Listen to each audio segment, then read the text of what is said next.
Assalamu alaikum. Welcome to this English channel. Today we are going to show the difference between two words raise and rise. আজকে আমরা দেখাবো raise এবং rise শব্দের মধ্যে পার্থক্য। আমরা অনেকেই জানি না raise এবং rise শব্দ কখন ব্যবহার করতে হবে। raise শব্দটি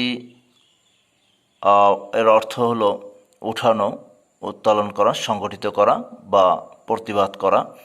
রেইজ পাস্ট ফর্ম রেইজড এবং পাস্ট পার্টিসিপেল রেইজড। রাইজ শব্দের অর্থ হলো ঘুম থেকে ওঠা, কোনো কিছু উপরে ওঠা বা যে কোনো একটি বিষয় বা বস্তু বা মূল্য বৃদ্ধি পাওয়া বোঝাতে রাইজের ব্যবহার করতে হয়।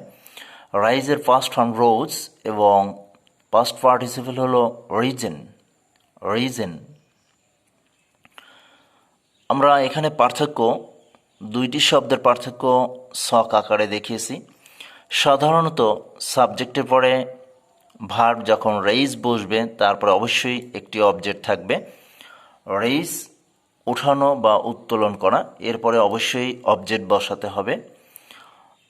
তারপরে রাইজ, এখানে আমরা দেখি সাবজেক্টের পরে যখন রাইজ বসছে একটি প্রিপোজিশন থাকবে টু, আপ, ফ্রম, থ্রো এভাবে, অথবা তার সাথে অ্যাডভার্ব থাকতে পারে।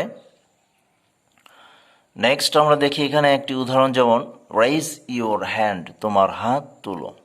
তাহলে কি তুলবে? হাত। রেইজ ইওর হ্যান্ড, এখানে ইওর হলো object.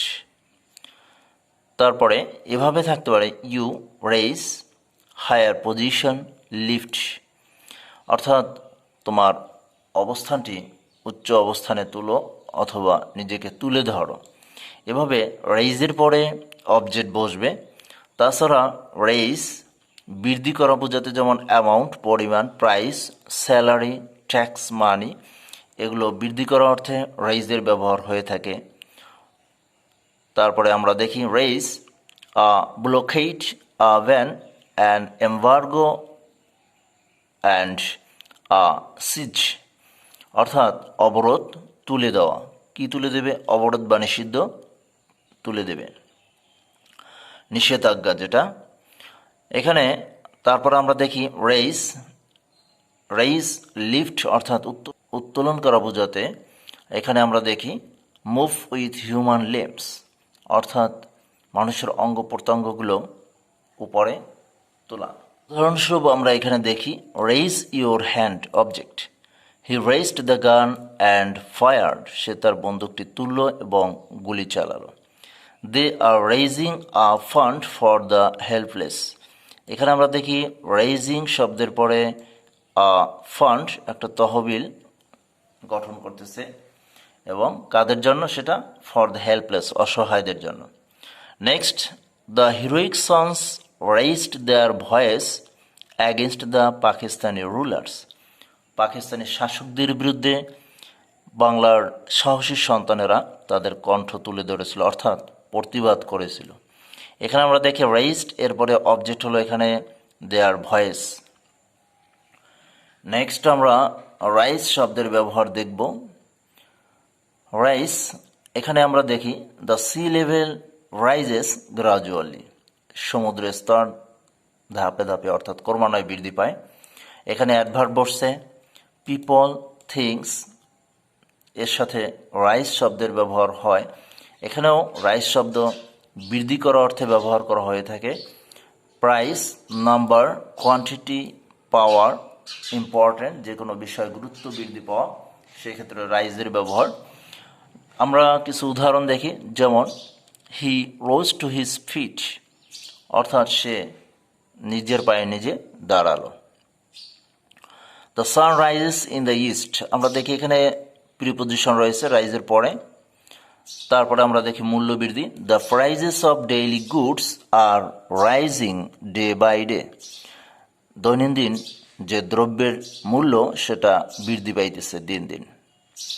He always rises up from bed at 5 AM, এখানে আমরা দেখি রাইজেস আপ, তারপরে এখানে রাইজিং ডে বাই ডে। যে উদাহরণটি দেখব আমরা, he rose to a powerful prince. এখানে আমরা দেখি রোজ শব্দের পরে টু প্রিপোজিশন রয়েছে। পাওয়ারফুল অর্থাৎ একজন শক্তিশালী রাজায় সে পরিণত করলো নিজেকে। এক কথায় আমরা বুঝবো যে রাইজ শব্দের পরে অবজেক্ট বসে এবং রাইজ শব্দের পরে অবজেক্ট বসে না, সেক্ষেত্রে প্রিপোজিশন থাকবে বা অ্যাডভার্ব থাকবে। আমরা লাস্ট একটি উদাহরণ দেখব, যেমন climatologists predict that mid day through the next century temperatures may have gap as much as 40 degrees Celsius. This could gap sea levels and thereby flood coastal areas and farmlands.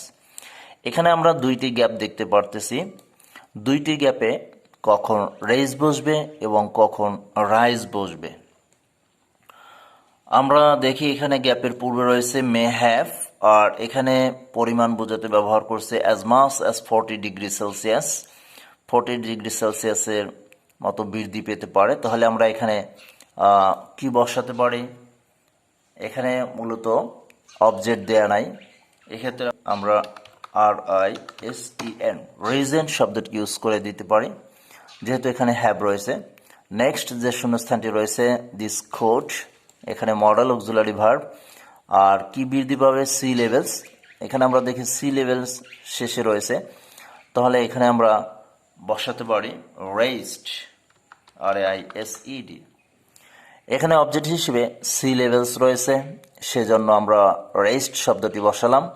এবং এখানে রয়েছে adverb, অর্থাৎ এর পরিমাণটি বৃদ্ধি পায়, সেক্ষেত্রে আমরা বসালাম রিজন। তাহলে আমরা বিষয়টি বুঝতে পারলাম যে রেইজ কখন হবে এবং কখন রাইজ শব্দের ব্যবহার হবে।